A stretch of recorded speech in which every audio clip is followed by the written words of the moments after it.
Hey footy fans, time for more footy fun with Footy Finn, and I want to review the Scotland v Wallabies clash that happened in Edinburgh overnight. Scotland came away with deserved victors, 27 points to 13, so they now take the Hopetown Cup back off the Wallabies and hold on to it for another year or two at least. So fair play Scotland, they deserve this win for sure. For the Wallabies, it was definitely a reality check.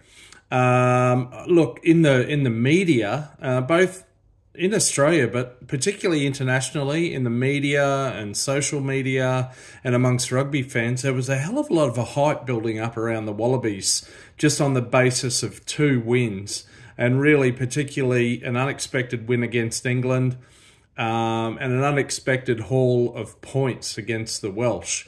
So really there was, and if you look at my videos over the past fortnight, you'll see that I exercised a bit of caution and promoted that. Let's not get ahead of ourselves is what I was saying.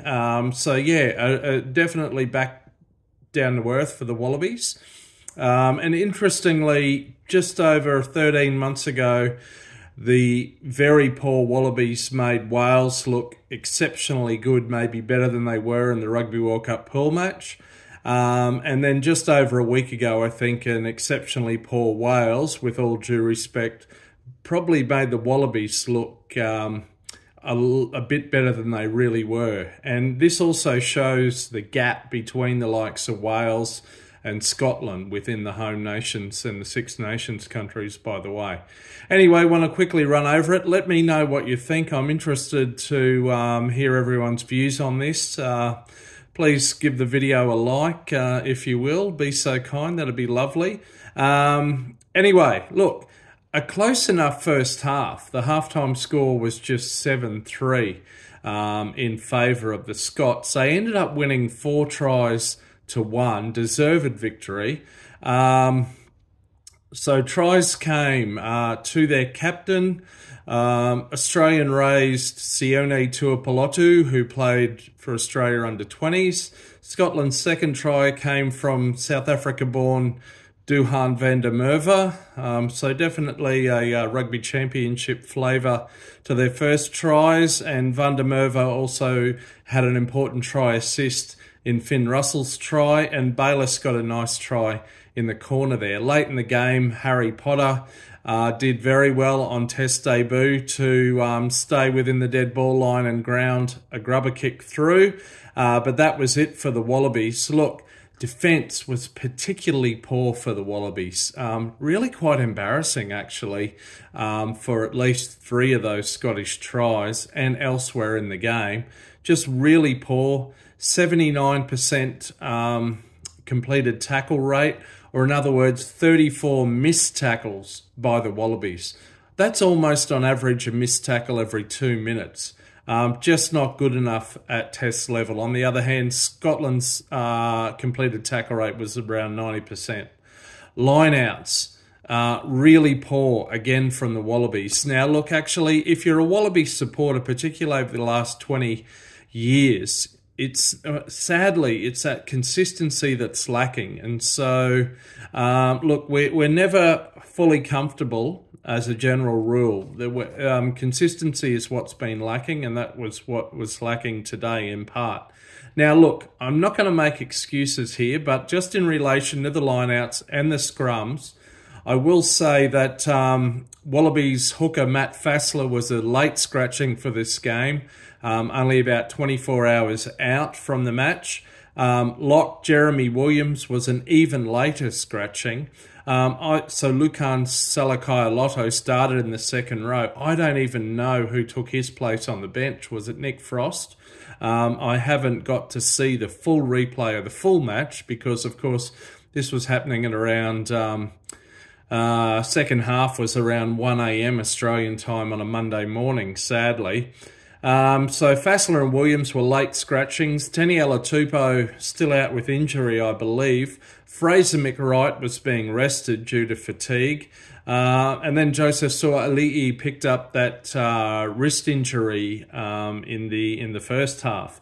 Anyway, these aren't excuses, they are factors, but the lineouts were very poor. So Brandon Paenga-Amosa didn't quite step up to the plate there, step up to the mark. Scrums were pretty poor. Scotland's South African-born Pierre Skirman played a part in the Scots' dominance in the scrum. So we've got Aussie Sione Tuipulotu, South African Duhan van der Merwe, and Pierre Skirman, another South African, in the Scotland starting 15. So there you have it. That's international rugby for you. Anyway, look, yeah, so consistency, but fair play to Scotland. Consistency was an issue. As I say, this is a reality check for the Wallabies. Look, Scotland was sitting on 6th. I said last week that if Australia could beat Scotland, they should be able to leapfrog England and Scotland into 6th by the end of this tour. Mathematically, that may still be possible, but I think it's going to be very hard. Scotland won't be playing again until next year's Six Nations. Australia Ireland, I believe, is the only autumn international yet to be played. If Australia can at least have a good showing in Ireland, hopefully they can at least leapfrog England into 7th. But we'll wait and see. So look, this loss is a slap in the face and it's a reality check. It should prove a bit of motivation for the Ireland game in Dublin, which happens on Saturday. So the Wallabies have a short turnaround here. Ireland have an extra day to recover, and they easily beat Fiji on the weekend. So things are looking good for them, you would say, as well as being at home. So they will be very hard to beat. They're ranked, is it 2 in the world currently? I believe so. Going to be really hard for them to win, but hopefully that slap in the face will stand them in good stead for the match in Dublin. That remains to be seen. I'm obviously going to preview this match over the course of this week. I lived in Dublin for 2 years. I went to this actual fixture. It was at Croke Park in 2009 while Aviva Stadium, Lansdowne Road, was getting refurbished. Yeah, exciting times. My mate Barry O'Brien, the Bull in Dublin, we're coming for you, Bull. Look out. But anyway, look, well done, Scotland.